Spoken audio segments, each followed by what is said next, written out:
Hello, everybody. We're going to wait a few moments just to let people log on. If you don't know me, I'm not that Matterhorn Matt, and welcome to my channel.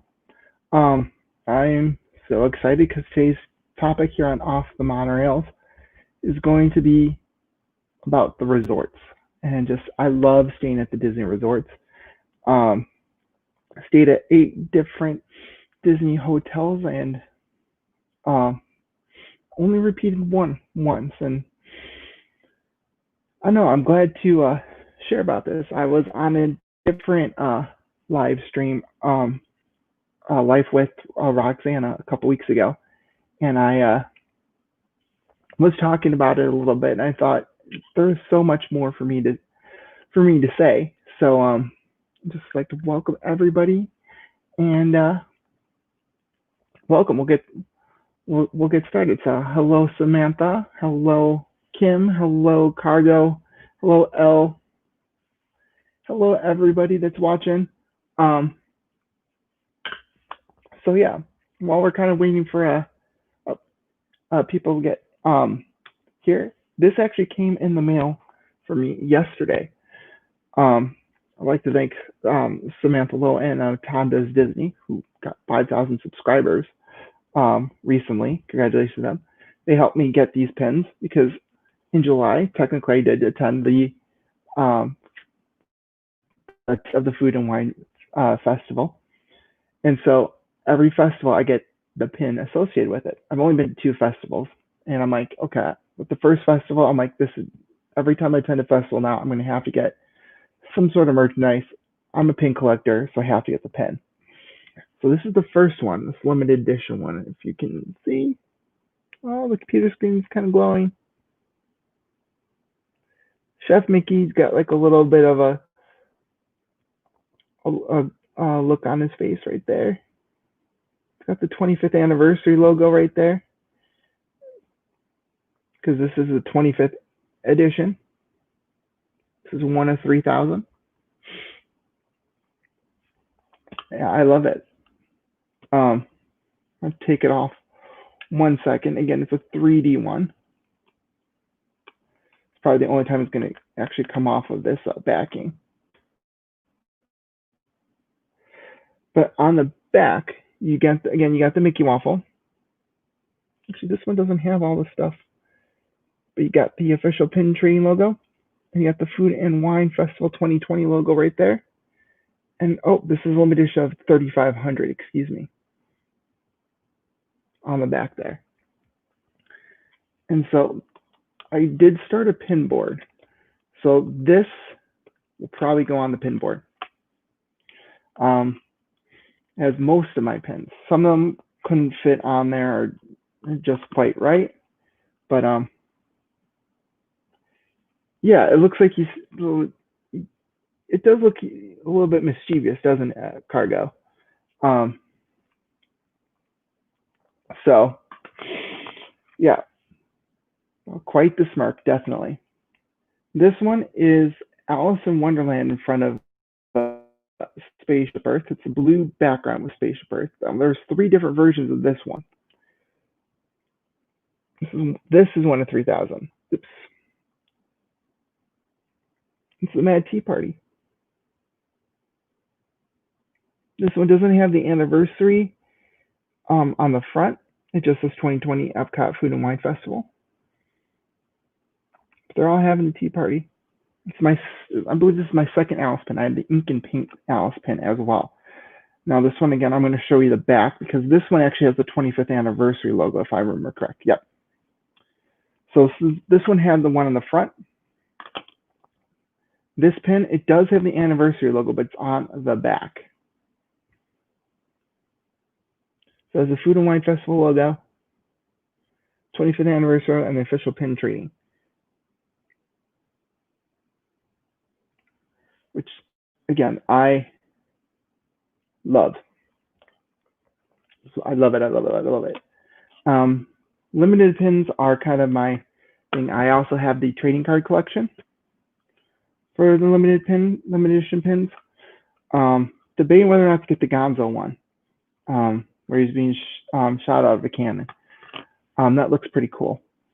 But I definitely don't have all of them. Wish I got the Queen of Hearts one um, when I had the opportunity. But one thing about this whole pandemic thing was that all these limited edition pins that you would have to go in the park. Like these are park exclusive. You're going to have to go into the park for those ones. But in general, like the general limited edition ones, for instance, like I said, the trading cards, or there was a Cinco de Mayo one, or the Minis Minging attraction ones, which I have a couple of. All those were released online, so it gave an opportunity for me, who doesn't visit the parks all too often, to get these limited edition pins instead of having to rely on people. So yeah, those are two great pins. I think my favorite one has to be the Alice in Wonderland of the two. So I agree, Kim. That is definitely my favorite one. Like there's so much. There is also the Rescuers. Rescuers are not a pin that I see too often. I almost asked for that one, but I like this one better because it's just the two Rescuers kind of sitting at the table. I'm like, this one's a little bit more fun. So on that note, let's talk about the resorts. So first of all, Disney is doing away with free Magic Bands coming in 2021, but I have the limited Skyliner band. I actually got this at Epcot for my Epcot day, so that was day 2 of my trip back in July. Wore this probably most often. Again, I'm not a Magic Band collector, but I definitely love the design. And we stayed at the Beach Club Villas. Cargo said that she has the Rescuer ones because that's one of my favorite movies. I've never seen the Rescuers. So maybe that's why. So it's hard. Like when you see like there's like 5, 6, 7, 8 different limited editions. They have mystery pins too. I felt the hole in my wallet just starting to burn up. I'm like, control yourself. But so I definitely like the Magic Band a whole lot better than trying to rely on your phone. I'm gonna admit that when they first came out, the version 1 of the Magic Bands, I'm like, okay, well, they're coming out with these smartwatches. Why don't they just integrate the smartwatches? But they went all in on the Magic Bands, and now they're a hot collector's item. And now because of the pandemic, they're doing away with the free Magic Bands starting next year. Which makes sense because you also have your smartphone. And I didn't mean to click that one. You can also say I'm in a new location today. So I accidentally I'm sitting on my bed right now. So I accidentally leaned onto the mouse and clicked on the one, or clicked on Cargo's comment there. It's only officially episode 2. Officially episode 3, technically it's only episode 2. What did I say? I'm even mixing up my words here. Where was I? See, again, I went off the rails here. Magic Bands, that's it. So honestly, having the Magic Band, if I was going to Disney parks and stay at a resort, I would still use the Magic Band. Like I would still get one of these designer ones. I wouldn't call it designer Magic Band, something with a printed design on it, so I can wear it. So I don't have to pull out my phone, because again, my phone battery, you have to constantly charge it, and then you're already carrying the battery pack. You're using your phone already so much.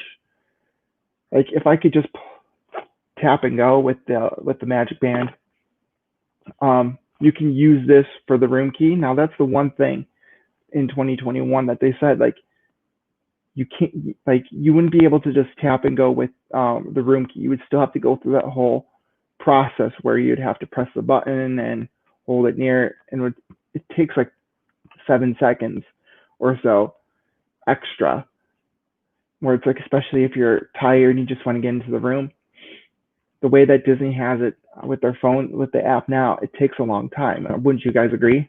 Um, I'd rather just tap this, get into the room, and go.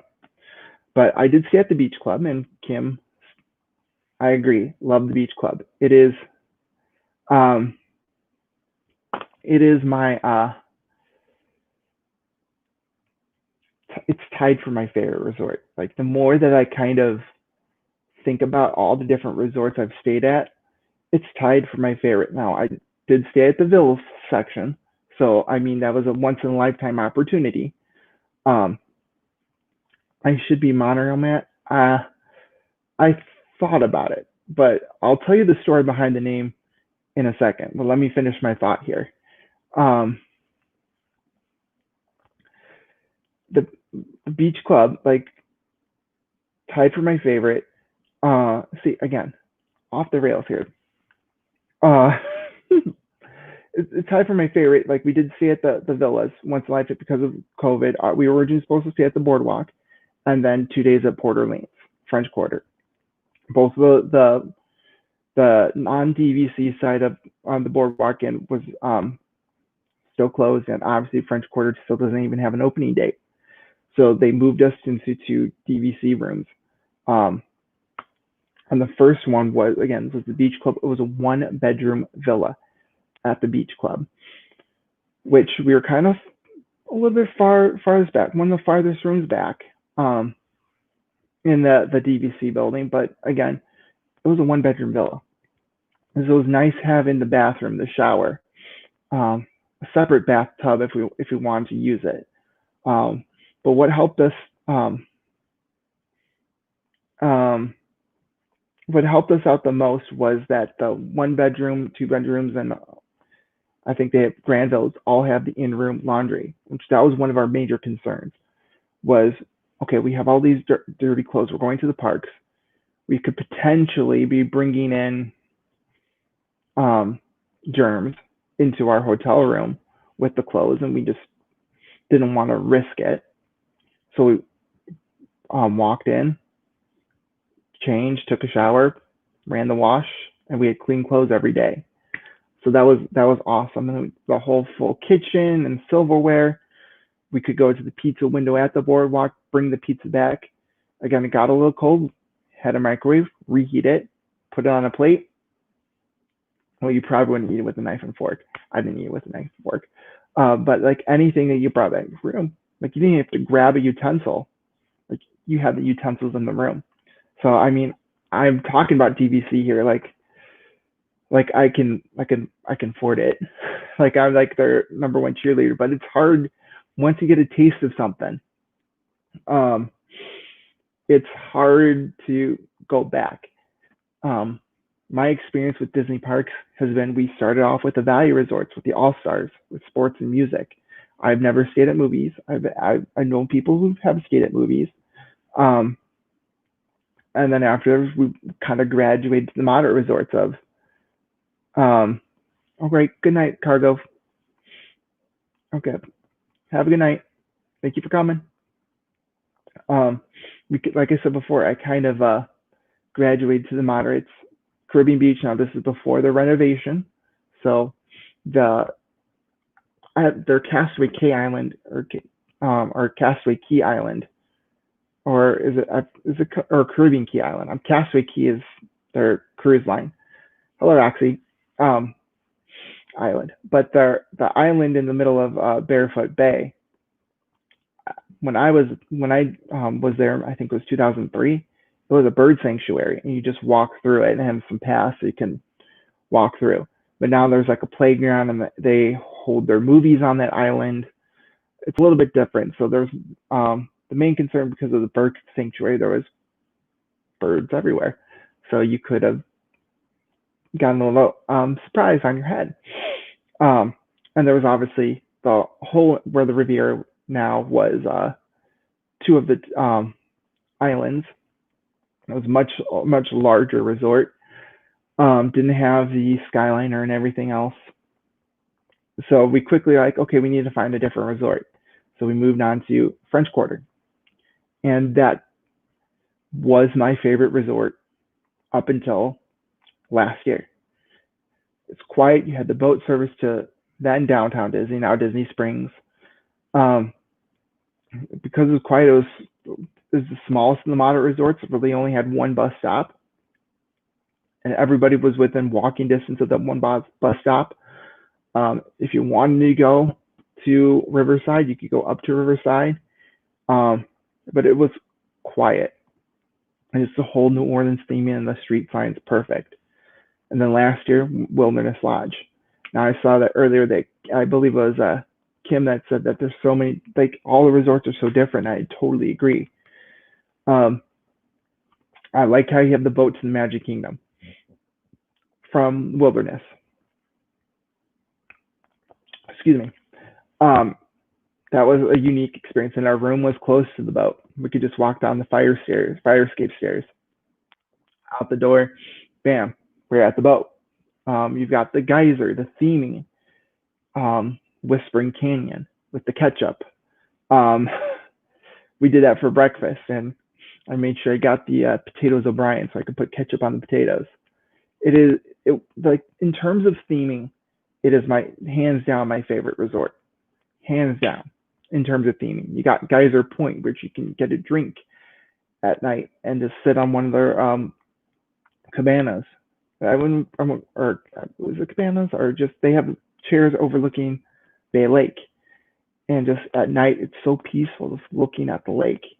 You can watch, you're watching the boats go by, back and forth, and you got the pool as well. The pool is cool. But sitting on the lake, you can watch the boats travel from Wilderness Lodge to Fort Wilderness Contemporary. And at the end of the night, when the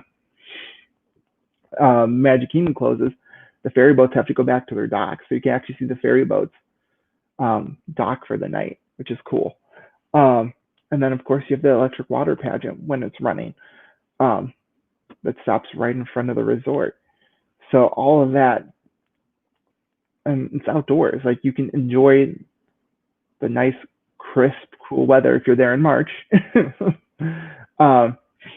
Bring a jacket, but it was so relaxing after a long day at the parks.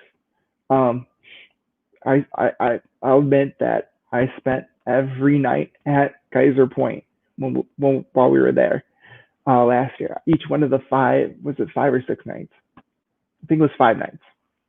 And the bartender, like after night 3, it's like, oh, you're back again. I'm like, I just love this calm, serene view. Like that was really it. It was nice, relaxing, especially when you're kind of pushing people, trying to get through to your next fast pass or dinner reservation.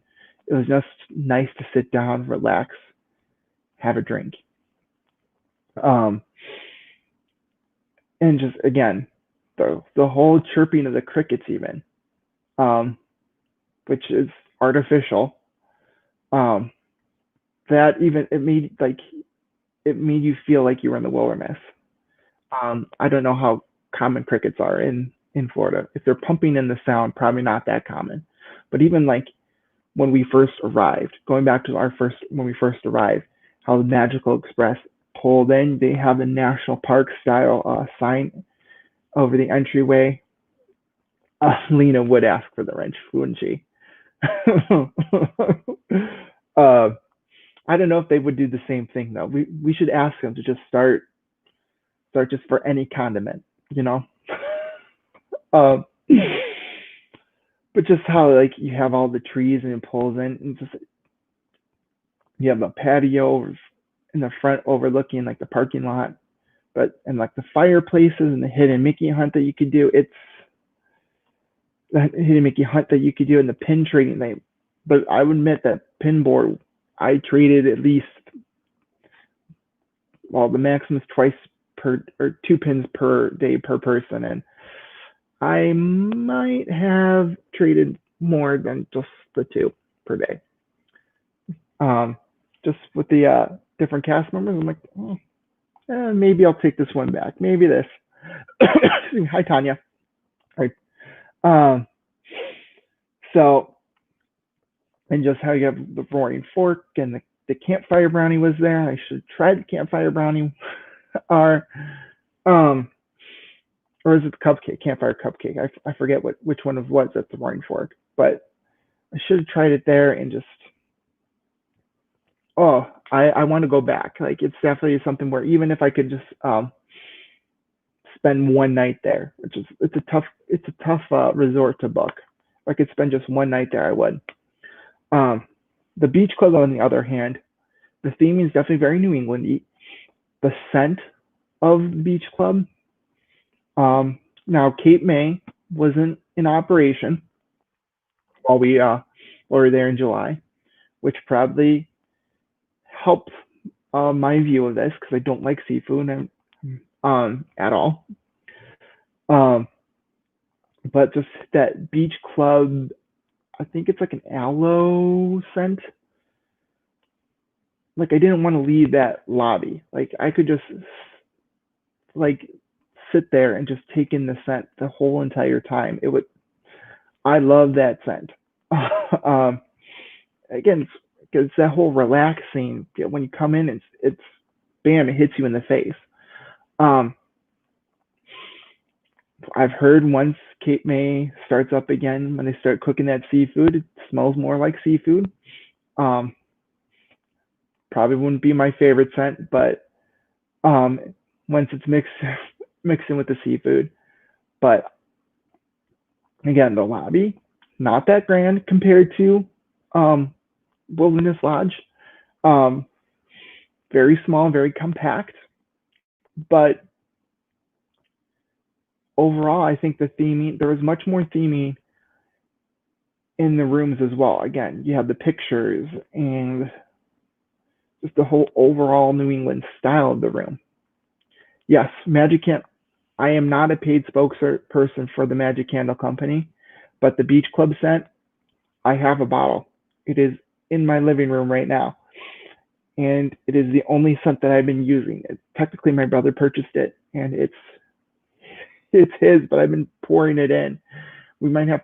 I think we're gonna get a 4-pack from them, and 3 of them might be the Beach Club.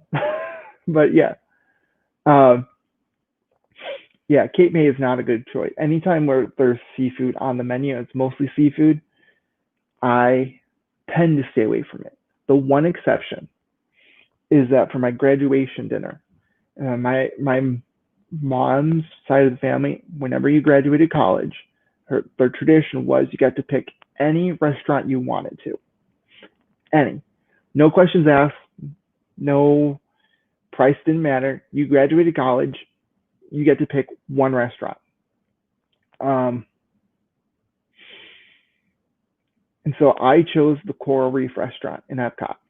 Now there's more expensive restaurants all across Disney World. And again, I'm not a seafood person, but I looked at the menu. There was a chicken piccata dish at the time, no longer there, but I loved it. I love chicken piccata in general. But the reason why I chose that restaurant, and I think I've told this story beforehand to some of you guys. I can't remember where though. Um, but the reason why I chose it because it was on Full House. It was, and it's like, oh look, there's the restaurant. They're dining next to the fishes, and you get to stare at the fish. And like I just thought, eating next to the aquarium in the seas would be an awesome experience, and it was. The chicken was great. It was an awesome experience. Don't regret it. Um, what's my favorite restaurant? Um, Now, like again, if you're going for like gimmicks, the Coral Reef is one that you should probably go to. Although, again, you shouldn't be using TV shows. Again, this was like a little childhood kid thing. It's like, oh, I want to eat at that restaurant, and it's something like, okay, check. Would I probably eat the Coral Reef again? If all the rest of the people wanted to eat fish and all the stuff, I would go along. But it'd be something, it wouldn't be on the top of my list. But my favorite restaurant, I do like the Beer Garden, which they're offering in family style right now. German food in general. I come from a German background, and Kim had the chicken too. See, again, none of my family, we all had either chicken or lamb. None of us had fish at that restaurant. And the waiter was like, this is interesting. No one's having fish. I thought my dad would have the fish, but he didn't. So that was another oddity. Is we couldn't eat the fish in front of the fish. But Beer Garden, they have the Oktoberfest style band, which again enhances the atmosphere. I like the buffet I like buffets in general where you can just, okay, I want to have a little bit of this, a little bit of that. But although again, family style, it's all you can to enjoy, I believe. You can still ask for this stuff. Of course there's beer, German beer. Who can't resist German beer? It's especially right now. This month is Oktoberfest in Germany, so it's the whole overall atmosphere. I do like it, and there's similar style restaurants across the country as well. But again, when you're at Disney, you're seated with other people. Well, again, this is pre-COVID. You're seated with other people. I had a nice conversation with people from, I believe it was Nebraska. The other half of our table was actually someone from 15, 20 minutes down the road from where I'm from. Nothing out of them. They're like, okay. They didn't want to have anything to do with us, but it depends. Like the experience really depends on who you're with too. If you're with a big group of friends, it's going to be an awesome experience for you. If you're just two people, you're going to sit in with other people, and hopefully they're talkative as well. But that I did like Tokyo dining.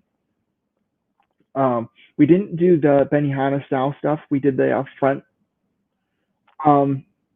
dining room, which I could see if this was during like Harmonious or Epcot Forever, having an in dining room, that front area part of Tokyo dining. Just watch the fireworks while you eat. That would have been a perfect location. So there's that restaurant. This past trip, I ate at the Brown Derby at Hollywood Studios. It was my birthday dinner. I love that restaurant. Again, I had the chicken. There's gonna be a theme. I have the chicken at most places. Like I judge restaurants based on how well they cook the chicken. If they don't cook the chicken well, I'm not eating there again. If they cook it well, you're gonna see me back there. But I'll choose other options. I don't just have chicken. But I think my absolute favorite restaurant for breakfast, it would probably be Whispering Canyon. Just again, the atmosphere there, it's very traditional American breakfast seafoods. But again, with the waiters and waitresses there, and just the whole overall experience, Whispering Canyon is my favorite breakfast spot that I've eaten. Although we don't really go out for breakfast too often at Disney. It's one of the things where we just grab something and then go. So I think that's the only sit-down place I've actually had breakfast at. But again, I'm speaking highly of it because I actually did like it. I would go back there again for breakfast. In terms of just overall, I would have to say Ohana. Ohana would probably be my favorite restaurant.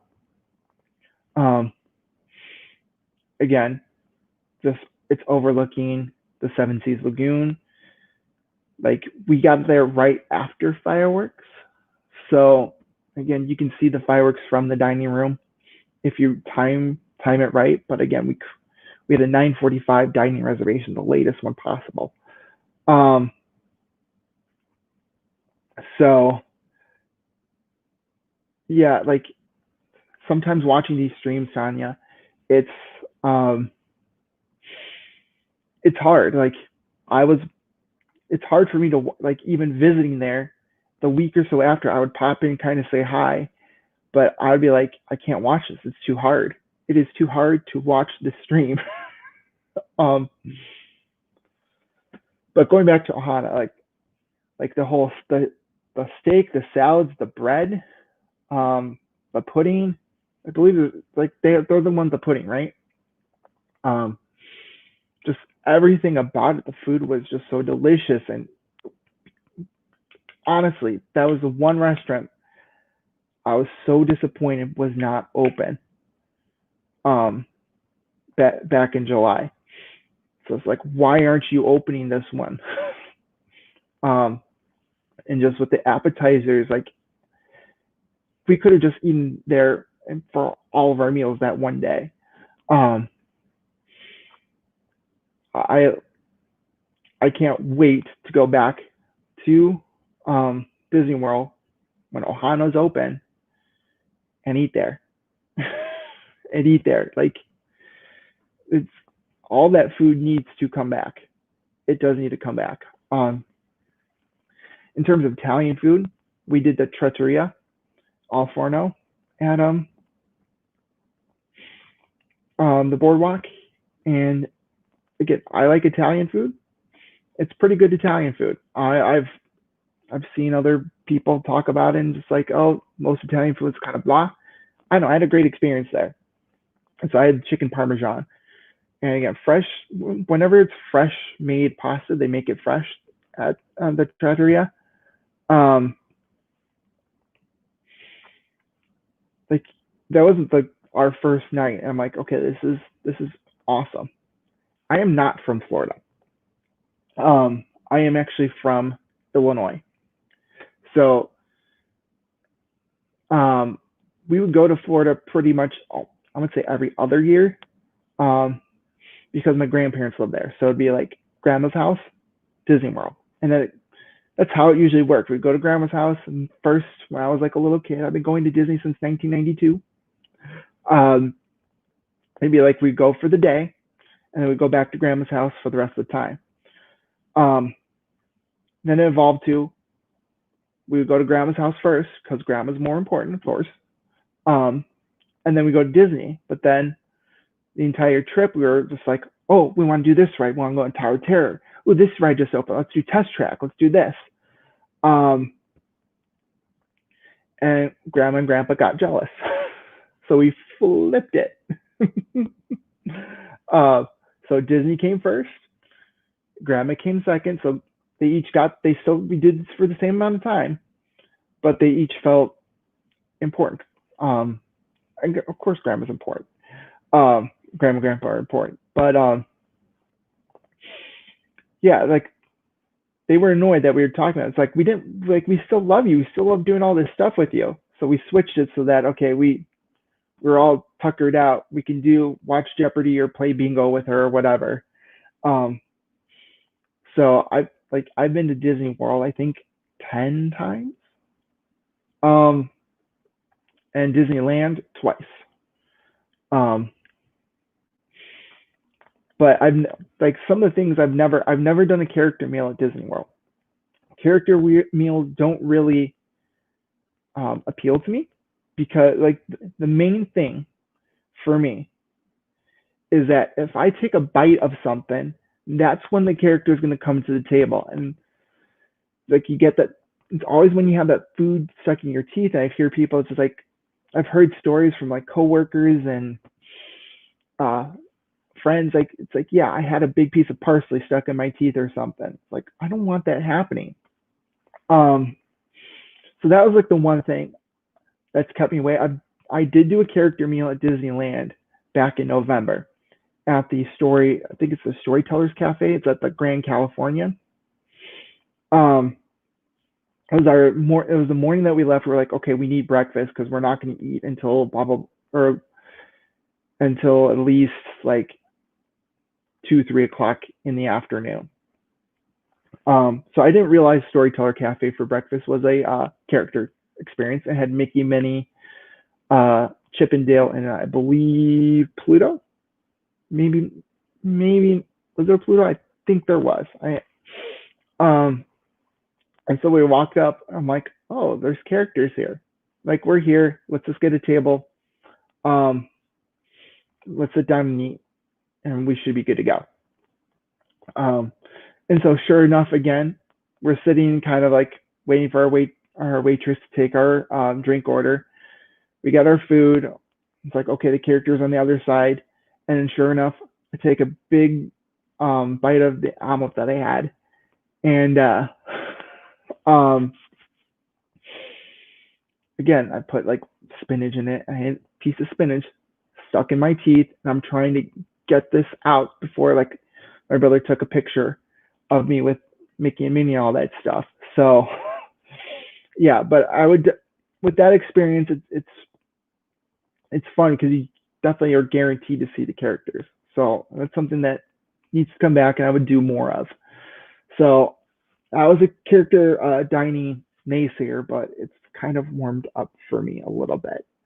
A little bit. I'm still not thrilled about, okay, I'm eating dinner or lunch or breakfast. I'd rather just kind of wait for them to come first, and then if it's a buffet, then eat or something like that. Um, but yeah, so Tanya's been to Disneyland 5 or more times. Yeah, yeah. I was out there for other things with relatives that lived out in California. Um, so my first trip, I actually got the button, the first visit button. Um, and it's definitely different. The second trip, the one in November, I stayed at the Disneyland Hotel. So back on track here. Um, which out of like the 3 hotels that they have, I think that I've only stayed at the Disneyland Hotel, so I can't really speak to the Grand Californian per se about the actual rooms or Paradise Pier. I know people that stay at Paradise Pier and actually said that Paradise Pier, even though it's a little bit farther off, not too far, because they're all within walking distance. Excuse me. Um, the rooms are much better than the Disneyland Hotel. We stayed at the Adventureland Tower, which is the one that faces their downtown Disney. So we literally got off the elevator, walked out the door, and security was literally for the Disneyland Resort was on the other side of the street that we had to cross. It was way too easy to get there. It's not like Disney World where you have to either wait for the Skyline or wait for a bus. Like if you wanted to go to the parks, you could just exit your hotel and bam, you're there. So like the ease of access, the having all the different food options. They have Trader Sam's at Disneyland Hotel, so I did like that. And we spent one night there, and my brother who traveled with me got the shrinking chair, which I believe they have in Florida as well. So I just kind of there enjoying my drink, and he's slowly sinking to the point where he's probably like halfway to the ground. um, like halfway the distance between where he was before and to the ground. It was funny because I just didn't care. Just watching him just go shrink and shrink and shrink and shrink. My one complaint, like, was that the theme was kind of like, eh. All right, good night, Elle. Thank you for coming.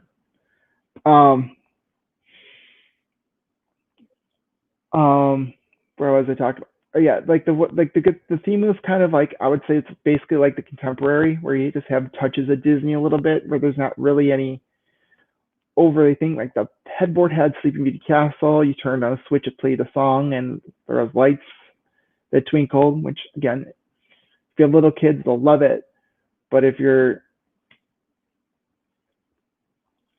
in your late 20s, early 30s, it's not really something that you would enjoy all the time. It's like, oh, that's cool.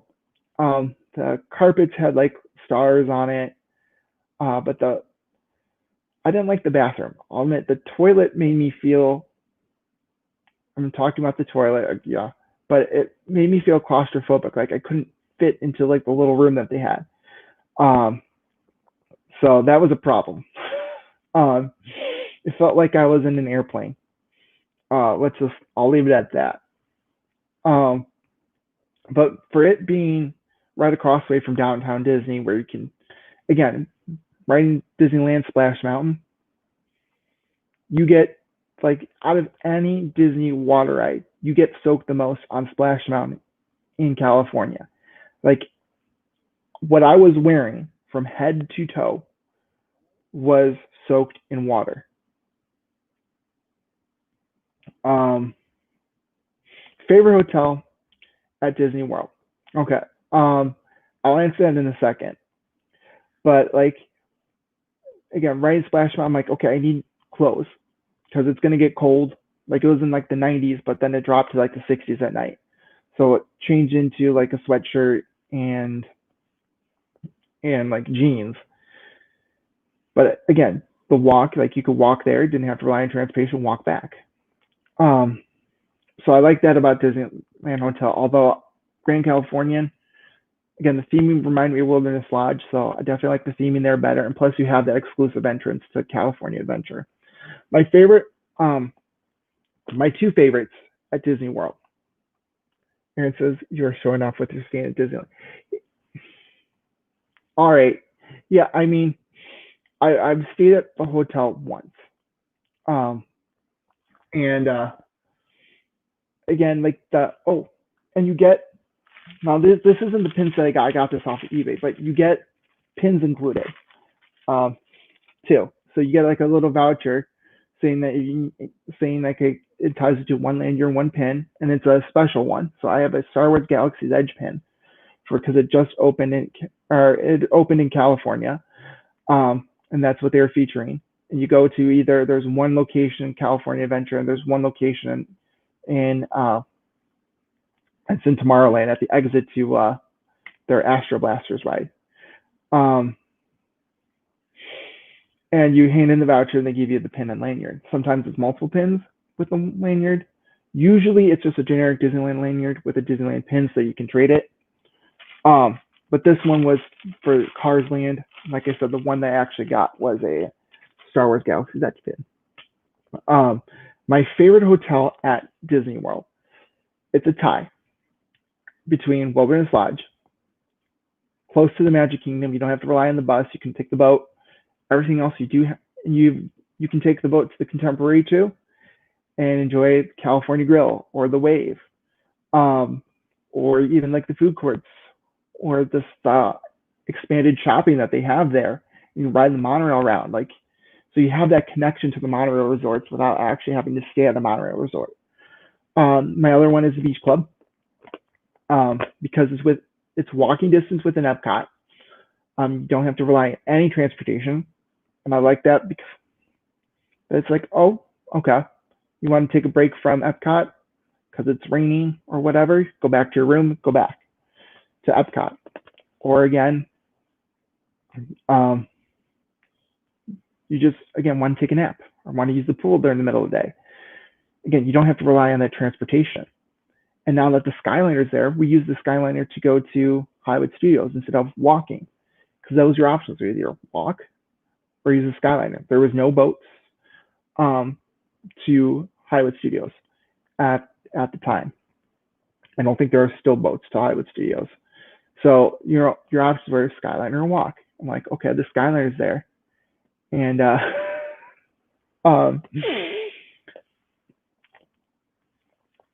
yes, I am showing off, but again, I'm not a local, so you can go every day, Aaron.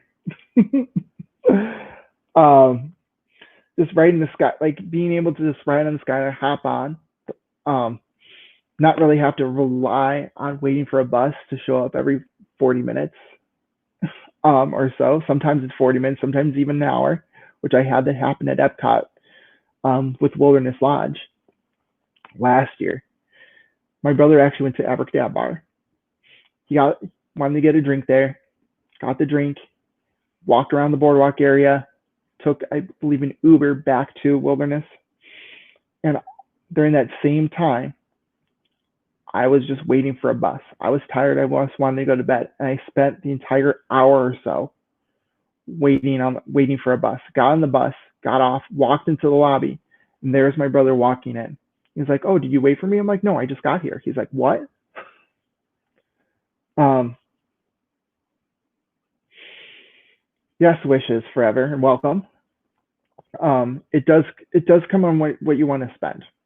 Um, I would definitely stay at the beach club again. Again, if there was a deal that said like 35% off or whatever, um, to stay at the hotel, I would definitely do it. Um, Now, like I said, this past trip was all DVC, but that was upgrades because of the pandemic. We um, it there's really not a bad resort for me. I The value resorts again are the ones where if you want to spend the more money in the parks, stay at a value resort. If you're going there, it's your first time, go to a value resort. Or again, if you're looking on your list, well, we want to eat this restaurant, this restaurant, this restaurant, and you really just need a food court for breakfast, again, that's where the value resort comes into play. If if you have a little kid that loves slides, I know I had family members that love, or a family member that loves slides. Value resorts are probably not where you want to go. Maybe choose a moderate. Um, Honestly, if I had to pick one resort to stay at, it would be Wilderness. Again, I'm going back to Wilderness, but French Quarter is up there too. It's my favorite of the four moderate resorts. Again, because I like um that calming feature of it. And again, you have Disney Springs just down the stream. Um, how long do I go for Disney World?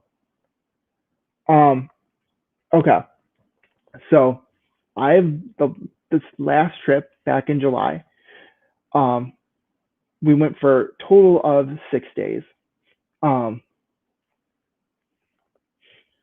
but we were on property for all or parts of 7 days really. So I've never done anything longer than 6 days. Where the first day we were there, it was more of just like, okay, we don't know when our flight's getting in. We don't want to use one of our park pass days for this date. We're getting there late. Um, we had to worry about the whole reservation system.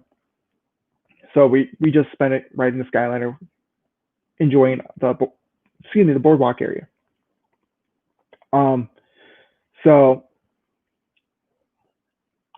for me, there's so much to do on the property.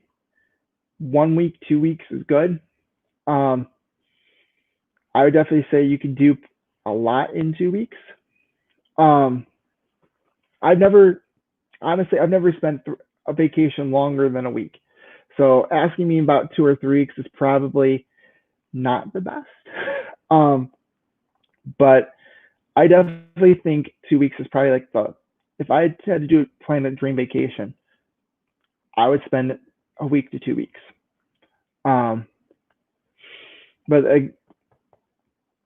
um, but again, that's just me. It's like you know you. So that's actually a very good question. I didn't. You guys are asking good questions. Okay, and Aaron, I just saw your comment here. Oh, don't give me that you're a local excuse. You're bragging about things I could only dream of. Yeah, well, again, I have to admit that I never thought I would be staying at a DVC resort ever. So let's be honest here. Like that was probably the one good thing to come out of this whole coronavirus situation was that I got the upgrades. Um, so yeah, like each different area too has its big um, pluses and minuses. The other resort that we stayed at in July was whatchamacallit. It was the Animal Kingdom Lodge Kidani Village. I did not like it whatsoever. Um, yes, it would definitely be very helpful now because you cannot park hop. Exactly. with the I totally agree. Um, but like Kidani Village, I like how the animals were right in your backyard. Like you could stand on the porch. We got a Savannah View room on the porch. Again, this was our replacement for Port Orleans. So we got Port Orleans Rivers or French Quarter, and we were upgraded to Animal Kingdom Lodge Savannah View. So at night, during the middle of the night, like the animals were pretty much sleeping right in front of our room. During the day, they weren't. While we're in the room, they weren't so much by our room. If you're going to be doing Savannah View rooms at Animal Kingdom Lodge, which is pretty much the only reason why I think you would do Animal Kingdom Lodge, you need to plan a day, like an extra day or two, just to watch the animals. Of course, because Jamba House was closed, there was no Jiko, there was no Boma. The Maro is closed, so all those food court options weren't available. It was just Sanaa, and I believe the pool bar had some snacks. But again, if you're going to the Magic Kingdom, if you're going to Epcot or Hollywood Studios, again in July, the pool bar closed at 7:30, so you're not getting back. Magic Kingdom's closing at 7. You're staying until 7. You're like the only option you had was Sanaa. So the staff there seemed a little bit overwhelmed because of at least at Sanaa, because they were trying to fill in orders, people waiting for food. A lot of people did delivery, like Uber Eats. The staff wasn't as friendly as I expected at other resorts like Beach Club. Like if you compared Beach Club with Animal Kingdom Lodge, like it's like two totally different staff trainings. It seemed like one worked for Disney, one was just like, okay, we just want to get over with this day. It really felt like the only exception was the check-in lady from, I forget her name, but she was from the same town that I live in right now, and we had a pleasant experience with her, but everything else went downhill. It really did go downhill. I had a bad experience there. All right, reading these comments here. I know my boyfriend wants to go to the space thing in Florida. He can still go to Disney World, then we could do the space thing. Well, yeah. Cape Kennedy, Cape Canaveral is just down the road. And again, I did the whole split vacation. My grandparents lived in the Tampa area, so we do Tampa for half the week, Disney for the other half. So, and there's plenty of things to do in Florida. You do also need to consider location. Animal Kingdom, it's like what is it, 12 miles from Animal Kingdom Lodge to the Magic Kingdom. It's the longest bus route from on property. So keep that in mind. You might be waiting a little bit for a bus. Of course, Animal Kingdom buses, because it's right next door to Animal Kingdom. Where the 3 days we were there, we saw Animal Kingdom buses just cycle through. So those are the most frequent buses. Disney Springs was the next one. I only saw one Epcot bus the entire time we were there. We didn't do Epcot on our Animal Kingdom Lodge days.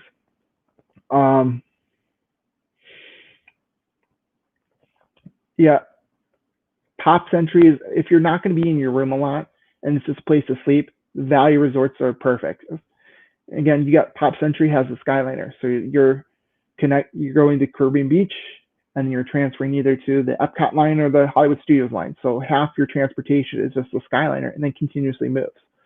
So Skyliner, Art of Animation, I think if I had to stay in a value resort again, those would be my two ones that I would stay at.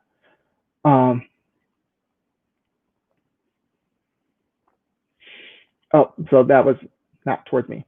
All right. So Tanya, I do hope that you go next year. Again, the whole thing about where was your comment about that? Yeah. I did have to do quarantine as well. So again, being from Illinois, buses definitely can be hit or miss. I already had one anecdote. I had a pretty good bus experiences up until my last trip, where yes, sometimes we did have to wait for a bus, but the waits were never an hour long. and that was my first experience of having an hour-long bus wait. But yeah, different areas have different quarantine restrictions. Like New York, I think, has one of the strictest ones. For the area that I live in Illinois, we do have a restriction as well, and it was announced the day we arrived in Florida that, okay, anybody coming back from Florida will now have to quarantine for 14 days.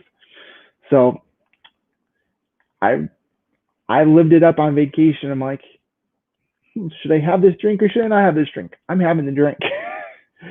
Should we go here? Should we do this? It was a lot of it saying yes because of that. So if you're going to go to Disney World now, definitely weigh that into consideration. Will you have to quarantine for 14 days? Would it be worth the risk? It's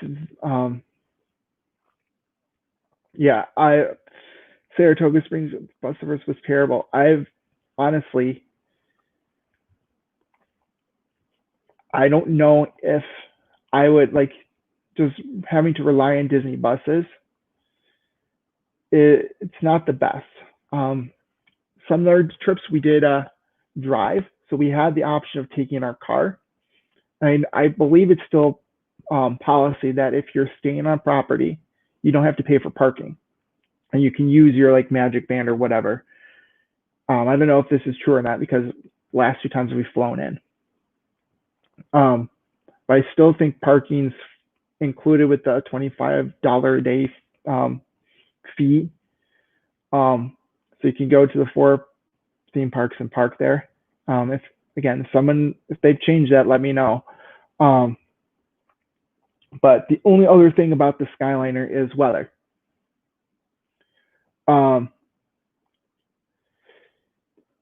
If there's lightning in the area, the Skyliner doesn't run, or bad weather.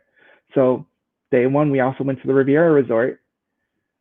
Started to rain, like literally got off, it started to rain, and started lightning thundering. I'm like, okay, now we need to go back to our hotel, and we had to take a bus to the Magic Kingdom, and then switch to the Boardwalk Resort, because actually we had a dining reservation at the Trattoria.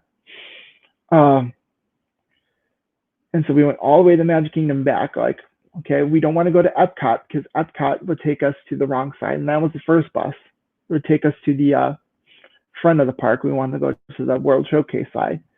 So it was either Hollywood Studios or Magic Kingdom. The Magic Kingdom bus came first.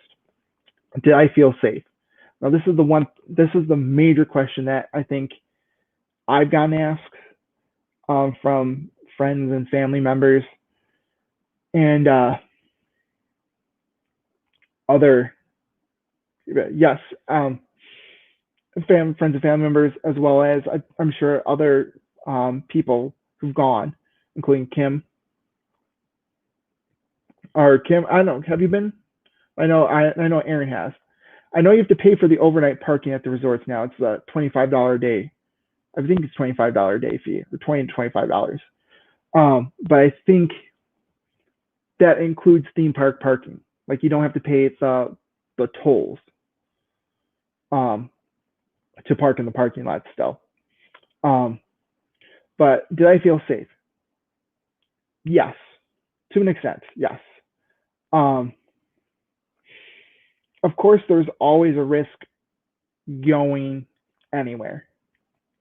But I think their face mask policy, the social distancing, there was so much hand sanitizer there. Like, there was so much hand sanitizer there. Like we were using it probably way too much. And the hand washing stations, anytime we passed the bathroom, we were washing our hands. So,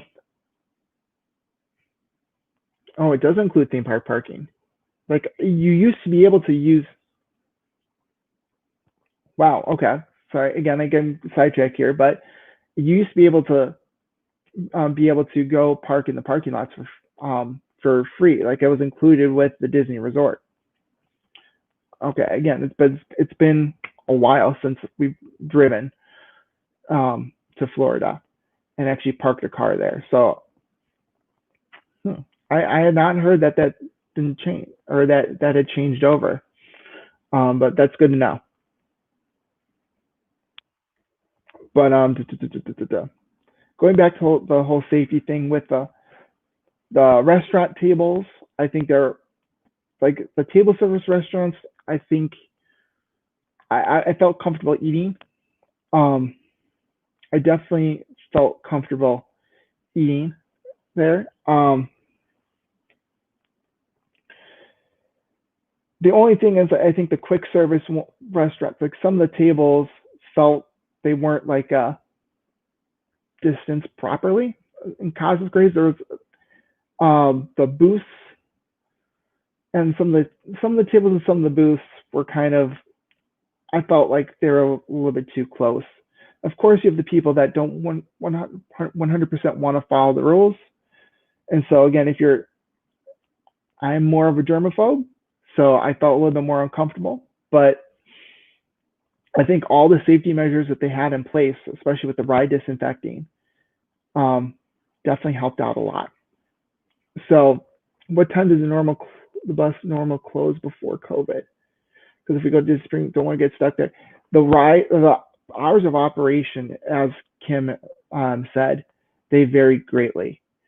So, like even from year to year before COVID, like the hours just depended on what management wanted to say. So you always want to check beforehand, because there's not really any rhyme or reason. I remember seeing in the parks, like even like 2011, in the mid to late 2000s, where the park would be open with extra magic hours to 1 o'clock in the morning. So whatever you go right now, like even like the parks closed now, I think the latest ones were like 10, 11 o'clock. And then New Year's was the only time it would close at 1 a.m. So you definitely want to check the website before you ever go. So I've been talking for almost an hour now. I didn't even get to talk about all my favorite parts of the resorts. Bus hours are different now than before COVID. Yeah, I do know that. And just kind of watching the streams of how things like the monorails were the first to stop operation in the Magic Kingdom. Notice that. And then the ferries. And then if you miss the ferry, then they shuttle you by bus to the Magic Kingdom, for instance. But we pretty much, once the parks closed, at least we went straight back to the resort because we were tired. My last kind of tip is bring comfortable shoes. I've heard some people say make sure you bring in new shoes and break them in at the parks, and I highly, highly, highly do not recommend that, because that's what I did. I ended up with blisters all over my feet in places I never had blisters before.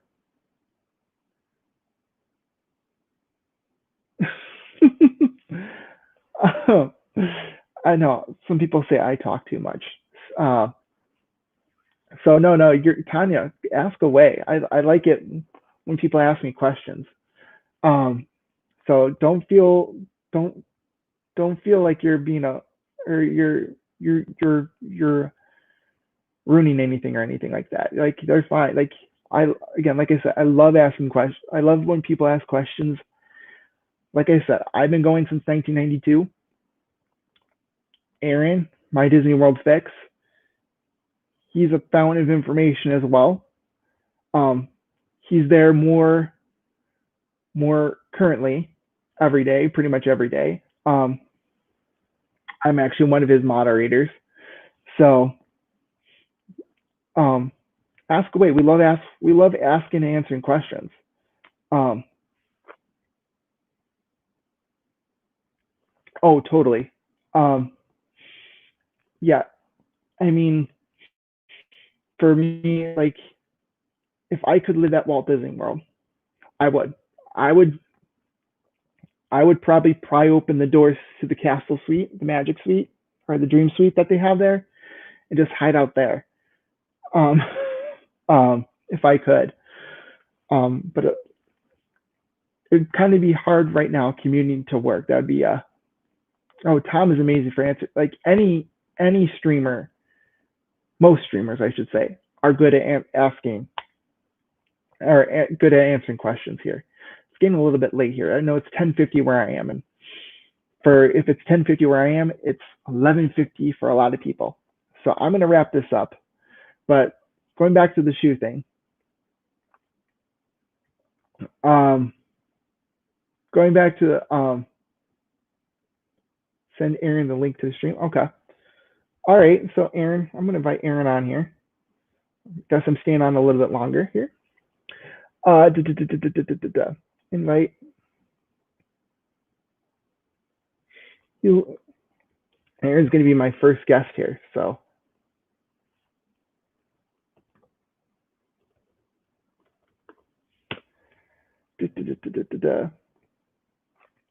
Hold on, folks.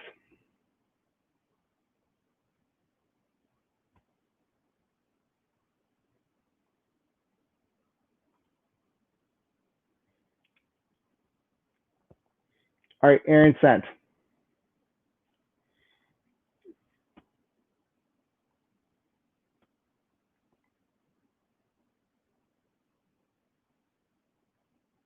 Oh, it's only 9:51. Yeah, and Tanya, I've seen you so many times on that Crazy Disney Lady streams. I've seen you on Aaron's streams as well. Like you're a fantastic person. I'm glad that you're joining me. So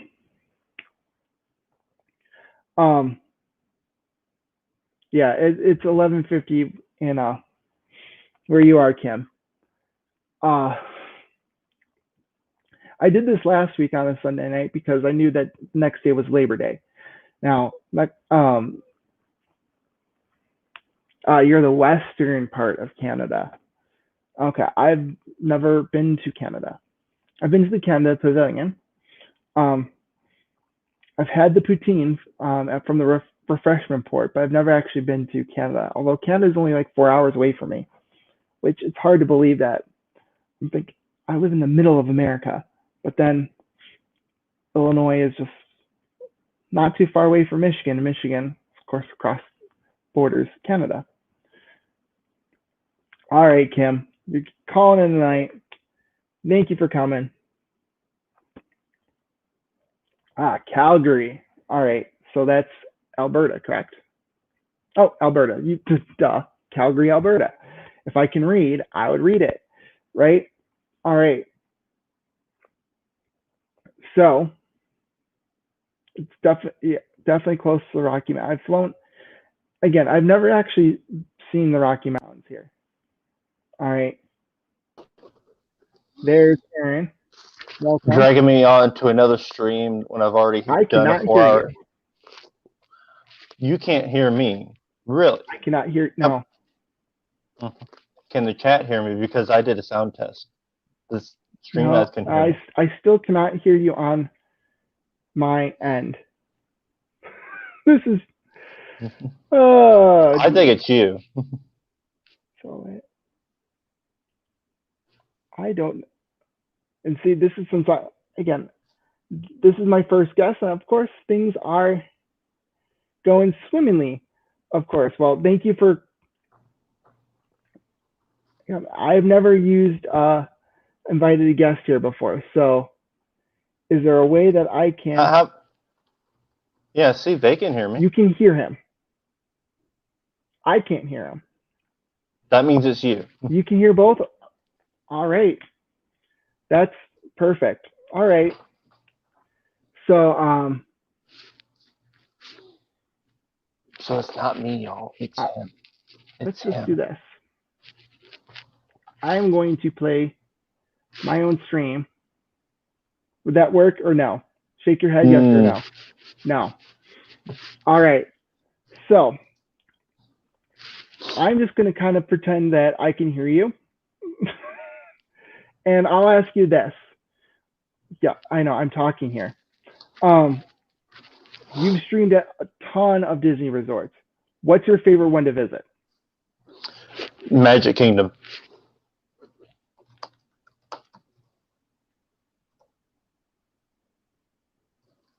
I'm pulling up your stream on my laptop. I know you can't hear me, but they can. Okay. There we go.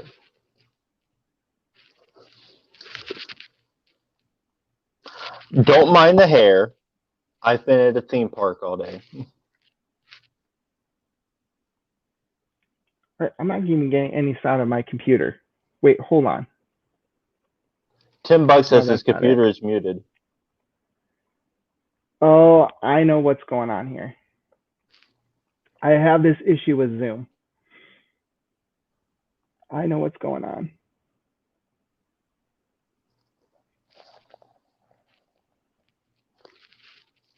Yeah, hat hair. Don't care.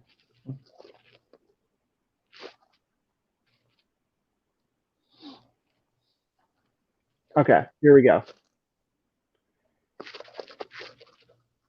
I cannot hear you. No. Can you hear me now? I can hear you. Yes. All right. I'm so bad because that first time I said that, I mouthed it. I didn't actually say anything. Okay. Oh, you're knucklehead. All right. So, what's your favorite resort to stream from? Like, if you're actually resort hopping. My favorite one to actually resort hot stream from. I've only done a couple, and that's Magic King. Or sorry, that's Grand Floridian and the Poly, and I love doing it at the Poly. The Poly. I just love the atmosphere at the Poly. Oh, definitely. Like, it has that whole. Well, it's obviously Polynesian atmosphere, but like a lot of the lights are not lights; they're actually torches. Like, it's actually, they use fire. It makes you definitely feel like you're sort of at a Polynesian resort. But well, if you go back to my live streams before the parks closed, back when resort hopping was very easy, when park hopping was very easy, I did those relaxing Sunday streams on Sundays, and for a little while there, I would start at the Polynesian, go over to Epcot for a while, watch Epcot forever, then come back over to the Polynesian, walk to the Grand Floridian, and go over to Enchanted Rose for a little bit, and then end the stream and walk back to the Polynesian to go to my car and go home. Yeah, and you can't do that right now. No, you definitely cannot. And again, there's another thing where we kind of had an option to either go to the Grand Floridian just to kind of eat there for dinner one night. I didn't get that opportunity because, like, okay, how are we going to get back? Like, because we were relying on the buses, so we just did to go food from Sanaa that second night. But the Enchanted Rose looks like a cool place to eat. Well, I haven't actually had any food there, just some drinks. So, but I think it's probably more of like a bar place anyway. So it is. It's more. I mean, they do have some food there, and from what I've heard from Tom, it's actually really good food. But I haven't taken any myself. I just had a couple of glasses of wine. Yeah, I would be more like the cocktail type person. I'm not a very big wine drinker. So. Yeah. Well, so if we're on the topic of bars, then you stepped inside of Oga's Cantina, correct? I have been in Oga's like 3 or 4 times now. Okay. I didn't. Here I go again with Disneyland. I did it once at Disneyland. Oh, here we go again. He's going to show off again, y'all. Prepare yourself. Yes, I'm showing off with Disney. So the reason I call him real quick, I'm sorry to interrupt you on your own stream, but the reason I call him showing off when it comes to Disneyland is I've never been to Disneyland and I'm incredibly jealous. Well, the 2 opportunities that I've had to go were because of other things that brought me to California. The first time was an unfortunate event, and the second time was we'll just call family drama.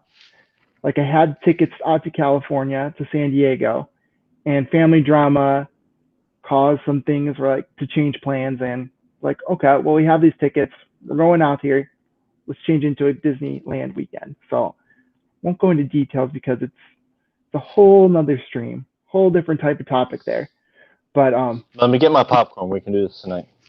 yeah, I'm sure all these people wanna listen to me complain about. Well, they're family here on conflict. your stream, so take them where you That is want them. true. That is true. But I did like the atmosphere of the cantina. I had the what was it called? Is it the Jedi mind trick? The blue. It's the blue drink that comes in like the martini glass. It might be. I don't know. It was pretty delicious. My brother had the fuzzy tauntaun. That Like, one I've seen. Yeah. I haven't the had it one that myself. the one that makes your lips go numb. Yeah, that's it. I Because wanted Tanya to try. gets it. Yeah. I wanted to try it on this trip, but we had 2 days originally scheduled for Hollywood Studios. The day that I met you, which happened to be my birthday. Yeah, And I was live. yeah, you were live. So you actually appeared on my stream for all of I about did. 30 seconds. Yeah, my brother's not a big person to be on stream, so like the one time that like we were apart that day, which birthdays for both of us tend to be a little bit more special. Anyhow, we want to spend them together. Just well, again, we're going into some personal stuff here. So do I need to get tea so you can spill the tea? No, probably more. It's more of like tissues, more than tea. For that reason, we try to spend it together. And so, like the one, I think I forget where he was going off. He was going somewhere to get something. Oh, I know. Like he was getting like a surprise birthday gift for me, but he made some sort of excuse that he wanted to do this ride over again or something. So I went one way, he went the other way. And so that's when I saw you. That's right. You told me he was riding Rock and Roller Coaster. Oh yeah, yes. He wanted to ride Rock and Roller Coaster again. But anyway, where was it? What was I talking about? Oh, honestly, I don't know, but I want to answer cantina. Tanya's question. Disney World is larger than Disneyland. Oh yeah, totally.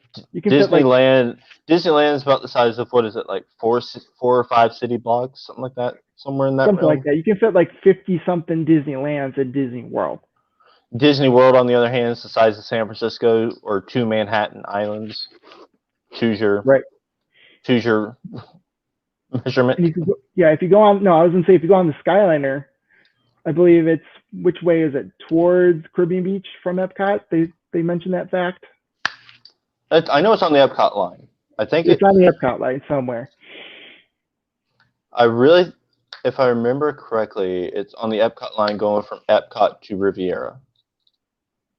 That could be the case because that's the one we kind of went back and forth a lot of time. Yes, because it's in between the boardwalk turn and the Riviera. Yep. That's what I know. I heard that a couple times right in the Skyliner, and that would be the only reason why either going to Hollywood Studios and going to the Riviera. And I think I've also heard it going from Hollywood Studios to Caribbean.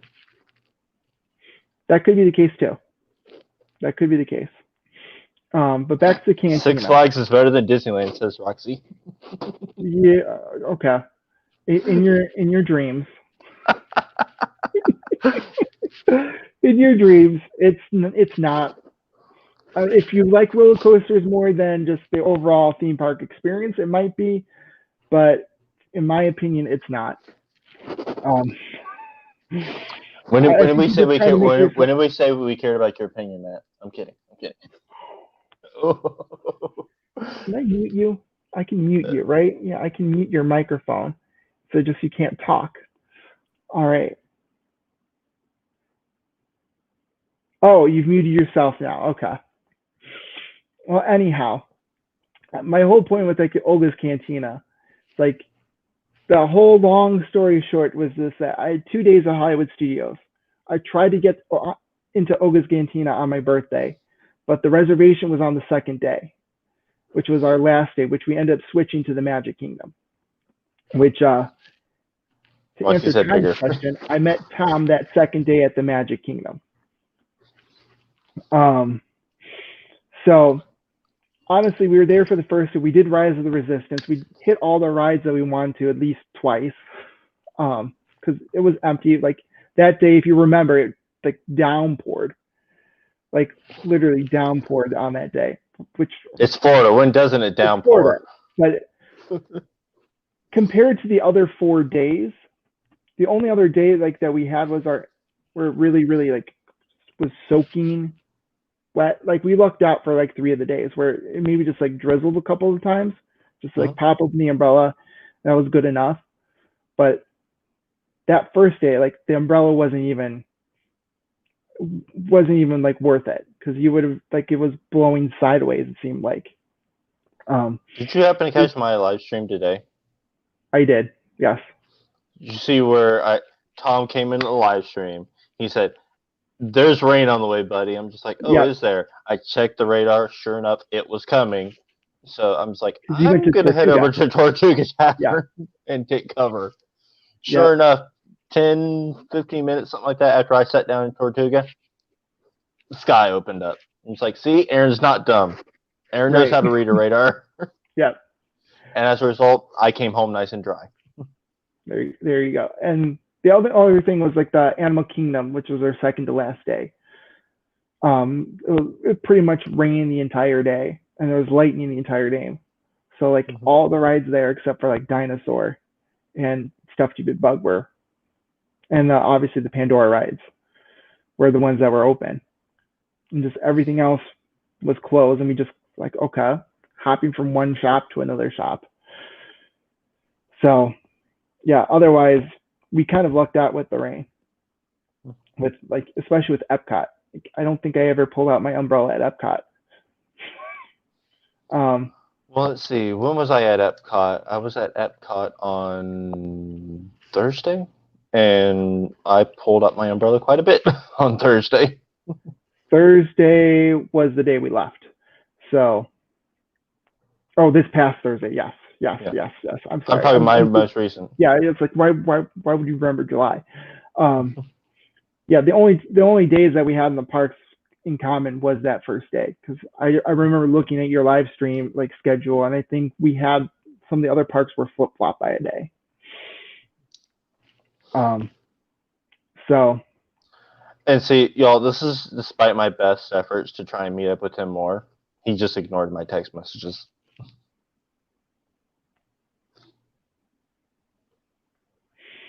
You see, he's not denying it. Mm-hmm.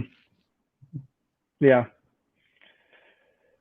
Oh, it was one of the things. Like I think you actually, going back to like your stream day, I think we passed by each other a couple times, but it was again like the first couple times I was with my brother, and again he's like, "You're not bringing me on stream whatsoever. Like you're not like I'm not standing by. I'm not doing this. Like you can like he's very. I love watching live streams, and he's the opposite. He could care less. Unfortunately, so he's not watching this right now. I can speak freely about him. Matt needs to read Aaron's text more. Did he send something to me? No, but I can. Probably. I don't know. Anyway. So, what's coming up on your channel this week?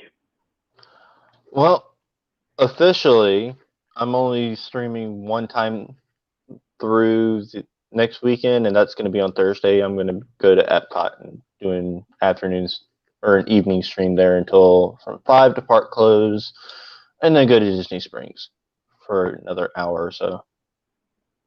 And that'll be it, because I'm going to take next weekend off from streaming because I got some personal matters to take care of. Okay. How do you feel about Epcot closing 2 hours short? See, here's the thing. People need to understand. Epcot's not only closing 2 hours earlier, it's also opening 2 hours later. So in essence, Epcot's missing 4 hours of its normal operating schedule, two on either end.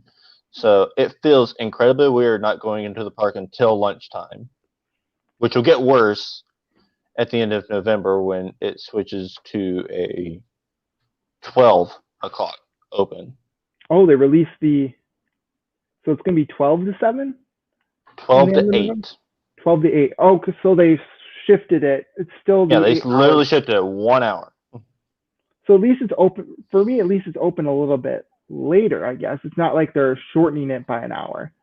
No, it's literally just being short. It's being shifted 1 hour.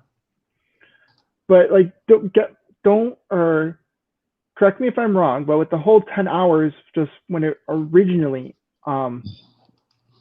opened up, like the World Showcase, save for like a couple of the restaurants in France and Frozen, would be 11 to 9 anyhow, correct?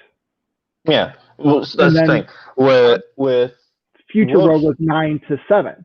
So really, like, if you're just looking at the hours, with the exception of the high ticket like the e-ticket attractions, like everything else was pretty much their normal operating hours. The only thing that was being cheated was the e-ticket. Epcot as a whole, under normal circumstances, is 99. It's a 12-hour day. Right. Future World is open that 9 to 9. With the exception of, and I always pronounce this wrong, forgive me all, Les Halles in France and Frozen over in Norway, World Showcase as a whole is 11 to 9. So, so what we had when we first reopened, we essentially had the World Showcase hours being the only hours that the park was open, which, yeah, I kind of missed the 2 hours at the front end, but at the same time, at least I'm getting till the 9 o'clock close that I like. I like nighttime in the parks. But then we lost even that because now we've got cut off and it's 11 to 7. And, of course, the daylight hours are getting shorter now, but that's still in the process here. So right now, 7 o'clock, it's still daylight outside, and it's just like so weird that you can't be in a Disney park after dark right now. Right. That was kind of the weirdest thing for me. Like the most normal part of our trip was leaving Epcot at 9 o'clock because the sun was setting. You saw Spaceship Earth illuminated with its whole nighttime thing.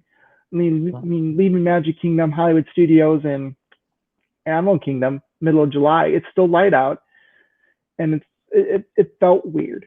It did feel weird because I remember back in March leaving Pandora at night and taking pictures and thought this was like the coolest land to be in at night was Pandora, and it's now like no one's getting that experience right now because it's closing right now 5 o'clock. So the day the parks closed for the pandemic, March 15th, if you're one of my viewers, and I'm sure Matt knows because he's a mod, I did an all-day stream that day. What was it, like 14, 15 hours, something like that? I did open at Hollywood, which was 8 a.m. that morning, and I went to close at Magic, which was 10 o'clock that night. Well, yeah, I went off the air at 10 o'clock, 10:30, somewhere like that. But I didn't actually walk out of Magic Kingdom until almost 1 a.m. So, yeah, and I miss being able to be on Main Street at night because you get that view of the castle with the, the blue lights that they shine on the castle at night. You have lights of Main Street lit up, and I love getting that empty Main Street pictures. Oh, I mean, it's a very rare picture to get if you're just a normal guest because you're leaving with that mass of humanity. Like most people, when they leave, it's like, okay, Magic Kingdom's closed, and they head with everybody, and they're waiting like 5 hours to ride a bus back to the resort or the monorail or whatever, the boat, and just kind of hanging back, staying back, and getting that empty picture must have been Must have been awesome. So my normal protocol when Magic Kingdom closes, this is normal circumstances. This is not COVID protocol where we're having shortened hours right now. This is normal circumstances. The park will close, we'll say for easy math, 10 o'clock. I will go over to the confectionery. I will get a cupcake. I will get a bottled Coke. I will go back up into the hub grass and sit down and look at the castle, listen to the music, and eat my cupcake and drink my Coke and just relax. 90 minutes after the goodnight too, right? From yep, like the actual kiss goodnight. Yep, you end up seeing the kiss goodnight when you do that because they do it every 15 minutes. So yeah, it also depends on when Once Upon a Time usually is, but we'll say Once Upon a Time ends at 10. The first kiss goodnight would be at 10:15, then we'll do it at 10:30, 10:45, and one last time at 11. So you end up seeing the kiss goodnight. How many times is that? 1, 2, 3, 4, like 4 times. And just sit there, relax, take it all in, and then it usually takes about 90 minutes, roughly 90 minutes, for the parks to clear out enough to get that picture. So at 90 minutes, there's like a handful of people left in the park counting you. And this is the point where the managers and the security guards are starting to literally sweep Main Street clear. Once the last guest moves back so far, security will move up. And they'll keep moving up to keep a guest from going further back into the park until you're stuck on Town Square. And that's where you can get that empty Main Street picture, because at that point, all the guests are either gone or they're behind you, so you get that clear shot up Main Street to get the picture. Yeah, I've never actually closed a Disney park. Actually, maybe scratch that. I've done it once. Not going to mention where, because it's at Disneyland. Actually, I did Disneyland from like when I was in November. It opened up at 8. The hours were 8 to midnight, and which flabbergasted me, because if you compare Disneyland's hours to Disney World's hours, they're like two totally different things. Like you get 3-4 extra hours in the parks that you don't get in Florida. When I first got my annual pass, this would be 2018, during the summer of 2018, Magic Kingdom was regularly opening at 8 a.m. and closing at 1 a.m. And from what I heard, the reason they didn't do that last year was budgetary reasons. And it was a method of saving money because the cast members union had struck a deal to, yes, he is being a show off, had struck a deal to get their $15 an hour minimum wage. And so Disney was making the cut somewhere. And unfortunately, we, the guests, ate that cut in shorter hours. It's either raise the prices, shorter hours, it's probably a combination of both. They raise the prices just to keep up with inflation or keep the stockholders happy. And then with the whole $15 an hour thing, I never really liked that because, I like being in the park super late. I remember many times my first year as a pass holder doing that 8 a.m. open to 1 a.m. close. Yeah. So Tanya's asking, do you think the park should close later for the pandemic or for this pandemic, or do we like the times? I hate the times. I hated the times too. Although, like, it's because they were too early. Like, I am not a morning person at all. Like, for my job, it requires me to wake up early, and I hate it. I absolutely hate waking up early. So when I'm on vacation, I want to be able to sleep in. So I did like how Epcot did open at 11. We could wake up, could enjoy breakfast at a sit-down breakfast if we really wanted to. But we could sleep in if we were tired. If we didn't, like, okay, 11 a.m., eat lunch, walk around the world, all that stuff.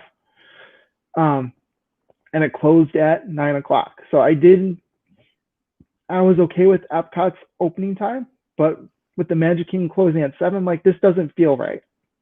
Like, I want to be there at night. Even if there's no fireworks, I still want to be there at night because the park's a totally different park and totally different feel at night. Same thing with Animal Kingdom. Again, with Pandora, specifically for Pandora and the night safari. Right in the safari at night, yes, you don't see as many animals at night, but you get that experience with the lions. And on my Instagram page, I do have a video of the lions roaring at night. I thought that was the coolest thing, and you're not going to get that during the day, pretty much most of the time. Like, they're more active at night, and some of the animals are more active at night. And then Pandora, with how it's illuminated at night, again, it looks totally different. Again, Hollywood Studios, it might be, I think that's probably the one that changes the least from day to night, although I've never done Galaxy's Edge at night at Hollywood Studios, although I have seen it at night at Disneyland. But like, you have those different aspects, how the lands do change from day to night. So I actually had it strike me today while I was sitting in Tortuga Tavern, waiting on this rain, and of course, with dark enough rain clouds, it can be a little night-like. And so I was sitting there and I was noticing how the light was coming off of the lamps in the area and kind of lighting the area, and it made me think of what the area is like at night. And just that sense of nostalgia, like, oh, I remember all the memories I've had in this area at night with friends. Mm-hmm. Oh, totally. There's something different that brings people together at night. It's like one thing, like, again, the fireworks, and frankly, the like, number of times I have walked off of Pirates to the sound of Happily Ever After. There's another memory I just had because you mentioned it. Just walking off of Pirates, hearing the boom of the fireworks, going out of the gift shop, and you can see over the roof of Tortuga Tavern is the fireworks. And I have many times rushed around to the left all the way to the Frontierland to be able to see them proper.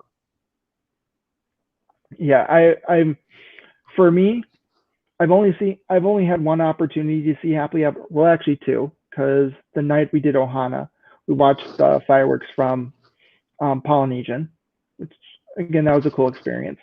But I've only had one trip where Happily Ever After was being run. All the other opportunities was either Fantasy in the Sky back in the 90s, and then Wishes. Oh my god! Fantasy in the Sky, old school. Old school. So I mean, they still replay that for like New Year's, correct? Yeah, they do. That's the New Year's fireworks. That's New Year's fireworks, and just kind of like tradition that it's like the tradition, like, okay, paying homage to like the past. I love how Disney does that. But that's my thing, is just remembering. I remember when it kind of went to Wishes, like Fantasy. It was Fantasy in the Sky for like the first even couple of times that we stayed on property, and then it transitioned over to Wishes,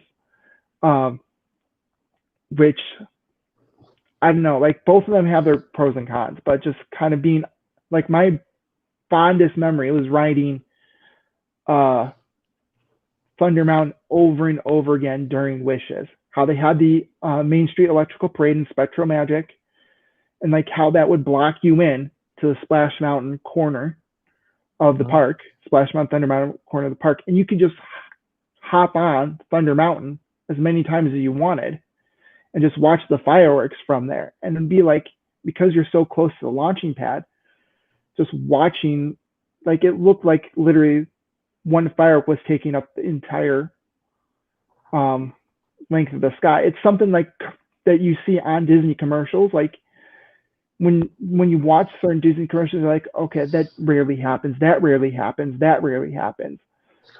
But that's one of the things where it's like, oh, you're riding you're riding the ride at night. That's something that really could happen for you.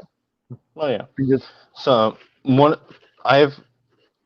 let's see, what rides have I done during fireworks? I've done Big Thunder Mountain during fireworks. I've done Seven Dwarfs Mine Train during fireworks. I've done Astro Orbiter during fireworks. I've done And Astro Orbiter during fireworks too, and that's pretty cool. it's a really cool view. Let's see, Tanya said, what do you think of the crowds now since it opened? Do you think it's getting busy or not? The crowds are definitely increasing. People are getting more confident in coming to the parks as they're hearing good things coming from, the news, because officially, publicly speaking, there have been no COVID outbreaks tied to the parks. And I consider that a credit to Disney's hard work at keeping us safe with the mask and the cleaning and all that. Yeah, I remembered that looking in our mod chat, and I forget who sent the link to this article, but the first update from the parks was actually sent while we were there, and there was and they made a point that Universal, SeaWorld, or Disney, no outbreaks have been tied to that. They did mention, of course, there was maybe one or two individual cases, but they weren't from getting inside the park. No. From what I remember. So just again, the amount of times that they sanitize, again, the hand sanitizer. The hand sanitizer dispensers are everywhere, and they are wonderful. So, and as for the cleaning procedures, I have a knack for catching the rides during the cleaning procedures. Me and Roxy laugh about this all the time. They're like, how do I do this? It's like Splash Mountain. Every time I go to ride Splash Mountain, we will resume loading in just a little while. We are in the middle of cleaning procedures. Darn it, not again. But for me, it was pretty much like when we did Soarin', we never caught the cleaning procedures for Soarin'. But for other rides like Thunder Mountain or like Small World, we got the cleaning procedures for Small World. Although I like how they did it there, where they would only do one boat, load the other one, send it off, cycle that through, and then switch instead of doing the first boats, it was now the second boats. I don't know if they still do that, but I don't know. But as for how busy it is, it's definitely busier than it was, because I remember the first day the park was back open. Well, let's not go off the first day, because the first day was actually pretty busy, because again, it's the first day. Let's go off the second day. The second day, I was there again at Magic Kingdom because I had a live stream that day, and you can go back and watch that live stream. It was dead. You could feel the lack of crowds in that park. It was so lifeless. And because I ended up remarking to the moderators, I wonder if you remember this, that you really don't realize how much the crowds add to the atmosphere of being inside the Magic Kingdom until they're not there. Which, is fine for, a couple hours for an after hours event, but you get into that for a regular park day where you're in the park for upwards of 10 hours, and the absence of the crowd is felt after a while. It just feels so lifeless. So I was with Jeff, Only Passengers, today, and he remarked how busy it was, and he's like, yes, and I love it because I feel like the park is alive. It feels like the Magic Kingdom. Right. There is that. And again, you're there a whole lot more often than I am. But for me, being able to just do you want to do this, right? Do you want to do Thunder Mountain again? Do you want to do Splash Mountain again? We rode Space Mountain 7 times. It felt like 7 times. Well, 7 times during the whole entire trip, but we did it 4 times. The end of that first night first Magic Kingdom trip, we just kept cycling through. And we're just like, this is awesome. I felt this was awesome because you get this almost like this Christmas party or Halloween party type atmosphere where you can ride all these rides as many times as your heart's desire. But it was only it was 7 o'clock at night, 6 o'clock at night. And just the wait times were just it's 3 o'clock and this ride only has a 15-minute wait. Or Pirates only had a 15-minute wait. And you don't need fast passes at all. The longest wait we ever had for any one single ride, and this was partially by choice, was, I believe it was, which one? Kali River Rapids. And it was because they were doing the cleaning at first. And then there was a mechanical breakdown. and then there was a rainstorm, so they cleared the line, and again there was no place else for us to really go except for I think the bird show was actually operating because it's in the theater, so they didn't cancel that. And we went back, and we went back in line when they reopened it, and they resumed the cleaning operation, and it broke down like there was something down maintenance wise wrong with it, and so it took about from start to finish that second time was about 40 minutes, and that was the longest we waited, save for Rise of the Resistance, because we were stuck in there for about an hour in between like the stormtrooper scene and the interrogation scene. Well, I mean, I definitely get the argument people are making with, oh, but I like riding the rides very quickly, especially with no fast pass. I definitely get that. I understand that. I like it too. But at the same time, I want that feeling of Disney magic, though. And to me, part of that Disney magic comes from how lively the parks feel. The sound of kids having fun with their parents, the sound of, young adults acting like kids again and having fun. That's the type of thing that I love in going in the park. I see. I'm a hand sanitizer freak, just to kind of comment on Roxy's comment there. So I definitely agree. They need to keep these afterwards. Yeah. I mean, they brought it I think it was during like the swine flu, they brought it out, the hand sanitizer stations out. And then they were like, okay, we don't need these anymore. Like they definitely probably don't need to do it at the beginning and end of every ride, maybe just the end or just in some places. Once this is all over, but I think they should keep them in place. In the future. But to go back on your point there, I definitely agree that there's something, it doesn't feel like it's Disney World with the amount of people that are there. But the next time I go back, during normal operation, when we're waiting like 3 hours just to ride Pandora, or Flight of Passage, or 85 minutes to do Navi River Journey, I'll be like, do you remember that time?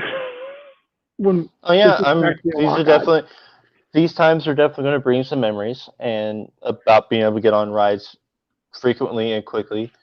But, eventually things are going to go back to normal. The crowds are going to return. The capacity is going to return to its normal levels. The pandemic's going to go away, and Fast Pass will return, and things will go back to normal operation. I definitely think Fast Pass is going to return, but will it return in its current the Fast Pass Plus form? Because they did mention that whole Disney Genie right before the pandemic. I still firmly believe Fast Pass Plus will return as it was, at least at first. I think now at first, but I don't know how long it's going to last, because Disneyland has a paid Fast Pass, and I use the paid Fast Pass at Disneyland, which is PhotoPass Plus. You get Fast Passes on your phone, just like Disney World. Otherwise, it's pretty much like the old Fast Pass system where you took your park ticket, went to the machine, put in the machine, got the paper ticket. I mean, I've done the Max Pass versus Fast Pass Plus debate before, and personally, obviously, I've never experienced Max Pass, so take that as you may. But from what I've read, just kind of interject, for a person like me that was there one day and trying to fit as many rides as possible, it definitely helped out. If you're a visitor, if you're a local, unless you want to use it for photos, I have cousins that live in Southern California. They've done the Max Pass for one day. They brought their Christmas sweaters, and they went to every single ride or PhotoPass station and took their Christmas photos, and we got Christmas photos. So they use it for that reason. They're not going to go every time and get a ride photo.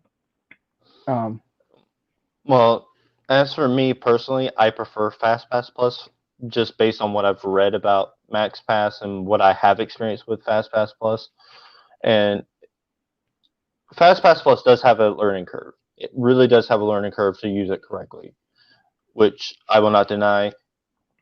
And once you learn it, it becomes a great thing to have, because I love being able to say, it's kind of like a park pass in essence, but it's one that you can actually change easily on the day of. Like, say I know a week from now I want to go to Magic Kingdom. Okay, let me see what fast passes are available a week from now at Magic Kingdom. Okay, I want to do this, this, and this, and there you go. There's my 3 fast passes. Then the day before, be like, oh, my friends are going to Animal Kingdom instead. Okay, let me change this out. Okay, okay, we're good. I So like being able Tanya's to. asking I what is like. Fast Pass Plus? Okay, Fast Pass Plus is the Fast Pass system at Walt Disney World. Basically, Fast Pass, in its simplest form, is the thing that allows you to quote unquote skip the line. It is basically this thing where you get a time to go to the ride and go through an alternate entrance and get a kind of shortcut to the load area of the attraction.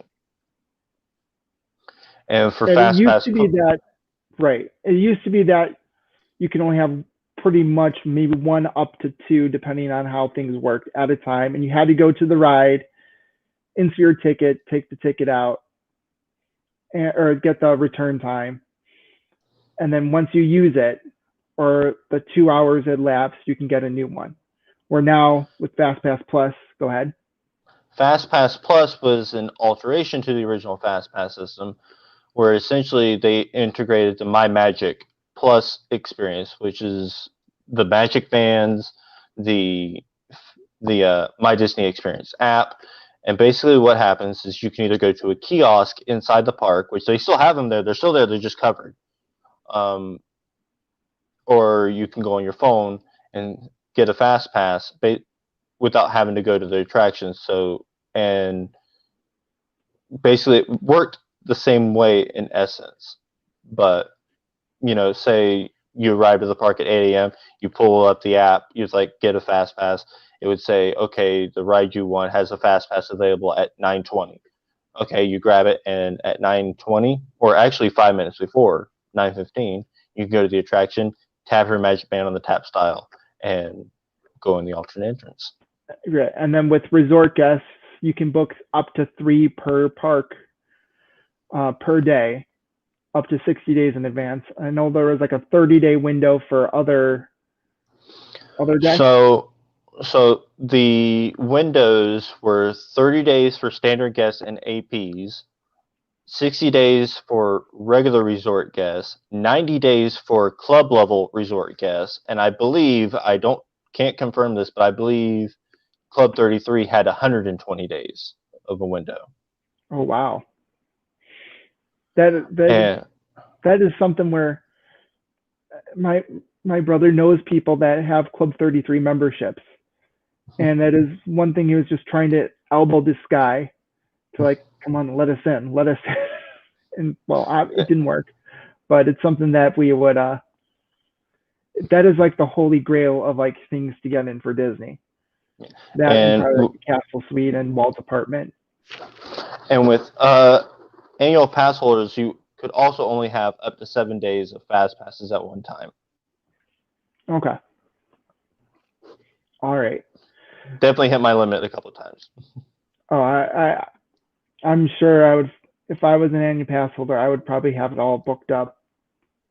I did start to notice towards the end, right before the parks closed and Fast Pass kind of went away temporarily, I had gotten to the point where I wasn't scheduling in advance anymore. I was winging it every single time. Every time I went in the park. No. I would say, okay, where are my friends going? They're going to Magic Kingdom today. All right, what's available today? Okay, I'll be there about 3 o'clock. Let's start at 3. Okay, I want that. I don't want that. Okay, we'll just go with the 2. So there was definitely more availability those last few days. You were noticing. Did I notice more availability? I can't remember, honestly. Okay. But the parks were still just as busy. I didn't notice a drop in attendance, except until the last day. Because right. I did notice, and you'll go back to my live stream and you'll notice this, the parade route in Frontierland is usually really, really packed in there. I do remember watching the parade on both your stream and Tanya's stream. And just Main Street the level it seemed normal, but looking on your stream, it seemed like a ghost town. Yeah, the parade route in Frontierland that day was a ghost town. It It was pretty like much looked like how nobody was there. it pretty much looked like how it was when I was there in July. Like there was very few people. I did like the touch that they had some of the college programmers lead the parade. Yeah, they were the so that for those of you that don't know, before Festival Fantasy, which is the 3 o'clock parade at Magic Kingdom right now, they choose an honorary guest. I forgot what they call it right now. It's been so long, I think but they're grand marshals. yeah, the Grand Marshals. There you go. That's what I'm looking for. But the Grand Marshals of the parade, and they ride in a vehicle of the parade route while they wave to the crowd and all that, and they get special hats and everything, special Mickey ears and everything. So the last day the parks were open, the Grand Marshals were DCPers, which are Disney College Program members. And I thought that was such a wonderful touch by Disney, considering they had just lost their job. Right. And then like at the end of the night, you have all the college programmers just walk out of their respective Main Street shops and just watch it Yeah, for the final I only time. noticed it on Main Street, but apparently it happened throughout the Magic Kingdom, where all the college program would walk out right before fireworks started and watch Happily Ever After together while still in costume, which is what Disney calls their uniforms, and just watch it, and they would break down crying both Oh, times. you could And like you could hear them sing along with the fireworks because yep, I'm sure they know all the words by heart at that point, even just working inside the shop. But they're most of those people are like Disney fans in general as well. And but like you could hear in their voice that it wasn't just all like that there was some melancholy in there. Like this is the yep, last time that they're ever going to hear it as an employee, at least for a really long time, yep. So or as a cast member. you could hear them breaking up. A few of them cried. To You had managers bringing out tissues to them, and of course Tanya and Robin are both parents of former Disney College programmers, and so they know what it's like to go through this with their kids, and they were breaking down as well.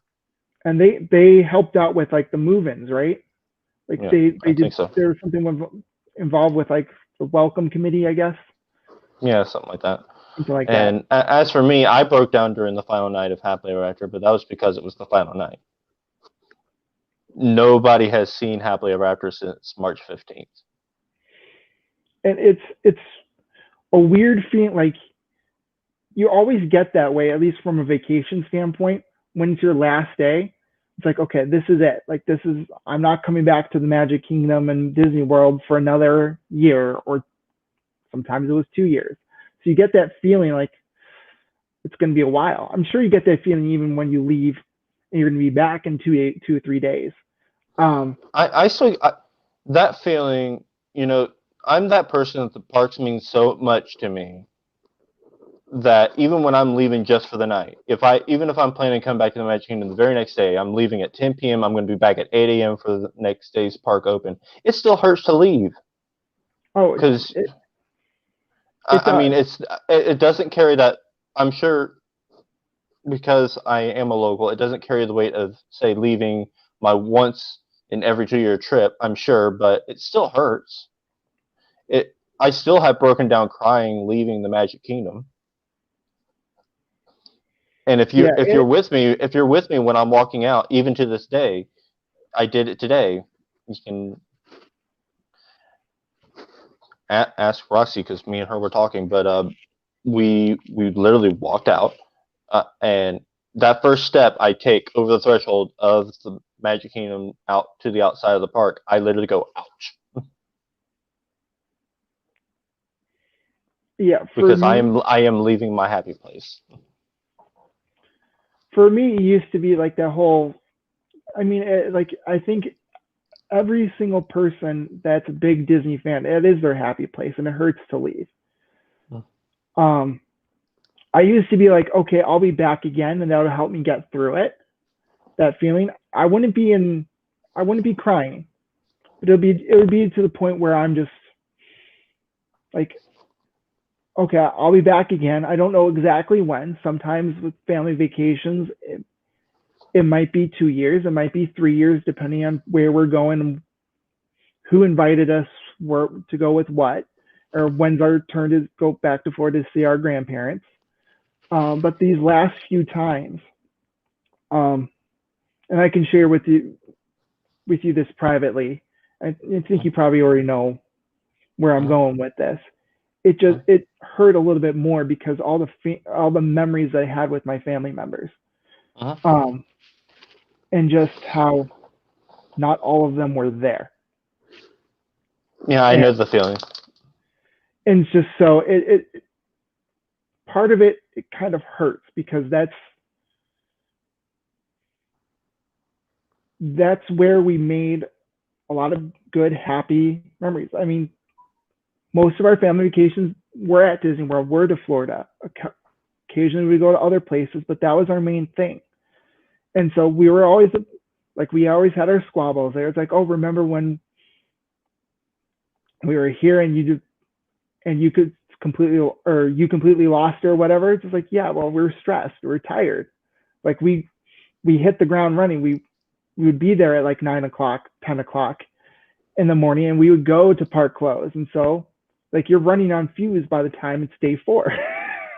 Someone's going to lose it no matter what. Like no matter like the closest of families are going to have some sort of argument. It is almost a guarantee on vacation there. So it's even like the weird things like, oh, I remember going there. I remember eating that. I remember sitting on Main Street, sitting next to my dad, waiting for Spectral Magic to come down the parade route. And I remember to this day, this cast member is coming with a big trash bag going, does anybody have any trash? And then my dad proceeds to try to pick me up and put me in the trash bag as a joke. Like, here's some trash. And it's like the look on the cast member's face is just like, oh my God, like you're not trash. I'm like, it's my dad. So I want to share this one last thing, then I need to get going for the night. Yeah, like so this was sometime last year. I don't want to get too personal, but my family was struggling financially at the time. But I still had the money to pay for my annual pass because why not? It was my one place to de-stress. And so one night I was getting ready I popped into Magic Kingdom for a couple hours before going to work for Lyft and Uber that night for the park's closing. And, I started to leave to go to work, and I broke down crying. I called my father. I said, I really don't want to leave. I am stressed out.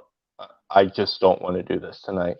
And he stopped me and said, you know what? Turn around, go back in the park. You need a Magic Kingdom night. And I'm like, you don't have to tell me twice. I'm gone. Yeah, I mean, I've had some looks because I've been to Disney parks in the past year and a half, four different trips.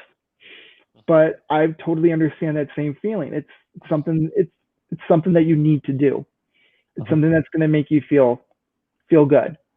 And I ended up enjoying myself that night, and I left the park so much less stressed. Totally, and it's definitely something. That's the reason why you go on vacation. That's the reason why you do stuff for fun. Like you do it to de-stress. So I totally understand that feeling, and I empathize with that because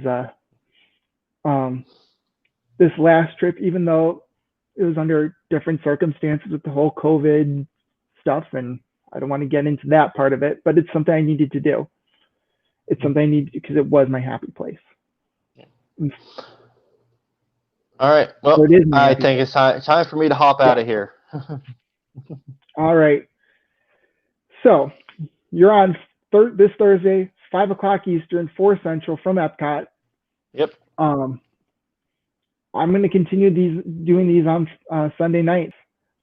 Maybe not at 9:45 my time, maybe a little bit earlier.